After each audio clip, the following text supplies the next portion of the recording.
মার্কিন প্রেসিডেন্ট হিসেবে দ্বিতীয় মেয়াদে ক্ষমতায় আসার পর চীনের বিরুদ্ধে যেন উঠে পড়ে লেগেছেন ডোনাল্ড ট্রাম্প। এতদিন চীনকে দমিয়ে রাখতে ভারতের সাথে বন্ধুত্বপূর্ণ সম্পর্ক রেখে গেছেন ট্রাম্প। তবে সেই দাবার চাল যেন অনেকটাই উল্টে যেতে শুরু করেছে সম্প্রতিকালে। এরই মধ্যে আবার বিশ্বের অনেক দেশের সাথে চীনের পণ্যের উপরও অতিরিক্ত শুল্ক আরোপ করেছেন। সেই সঙ্গে রাশিয়াকে কাছে টানতে নিয়েছেন নানা উদ্যোগ। এমন পরিস্থিতিতে ভারতকে পাশে চায় চীন। দেশটির পররাষ্ট্রমন্ত্রী ওয়াং ইর বার্তায় যেন এমন ইঙ্গিতই এলো। এক প্রতিবেদনে এমন তথ্যই জানিয়েছে এনডিটিভি। ন্যাশনাল পিপলস পার্টির বৈঠকে ওয়াং বলেছেন, দিল্লি এবং বেইজিংকে একত্রে কাজ করতে হবে। একনল হ্যান্ড ওয়াশ 100% প্যারাবেন ফ্রি, তাই নিরাপদ হাতের জন্য আস্থা রাখুন একনলে। এবং আধিপত্যবাদ ও পেশিশক্তির রাজনীতির বিরুদ্ধে উভয় দেশকে একত্রে নেতৃত্ব দিতে হবে। ফলে হাতি এবং ড্রাগনের নাচকে বাস্তবে পরিণত করাই একমাত্র সঠিক পথ। এছাড়া ওই ভাষণে ভারতের প্রধানমন্ত্রী নরেন্দ্র মোদীর প্রশংসাও করেছেন ওয়াং ই।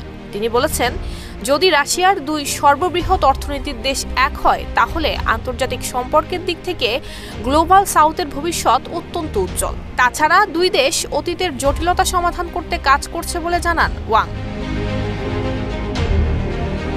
এ সময় তিনি আরো বলেন, গত বছর থেকে সমস্যা মেটাতে ইতিবাচক আলোচনা করছে দুই দেশ। রাশিয়ায় ভারতের প্রধানমন্ত্রী নরেন্দ্র মোদীর সঙ্গে বৈঠক করেছেন শি জিনপিং। দুই দেশ নিজেদের তরফ থেকে যৌথ পদক্ষেপ নিয়েছে। সীমান্ত ইস্যুতে দুই দেশের সংঘাত আগের চেয়ে অনেকটাই কেটেছে, যা দুই দেশের জন্য সুখকর বিষয়। তবে চীনা পররাষ্ট্রমন্ত্রীর এসব মন্তব্যের পরিপ্রেক্ষিতে এখনো পর্যন্ত ভারতের পক্ষ থেকে কোনো জবাব দেওয়া হয়নি বলে এনডিটিভির প্রতিবেদনে বলা হয়েছে। এদিকে যুক্তরাষ্ট্রকে যুদ্ধের কড়া হুঁশিয়ারি দিয়েছে চীন। দেশটি সতর্ক করে বলেছে, তারা যুক্তরাষ্ট্রের সঙ্গে যে কোনো ধরনের যুদ্ধে লড়তে প্রস্তুত।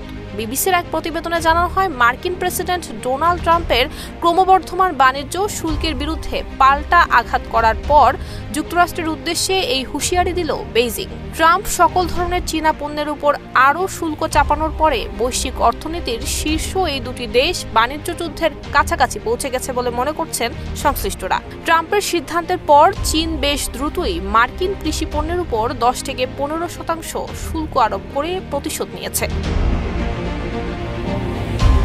নুসরাত জাহান মেহেক, ঢাকা পোস্ট।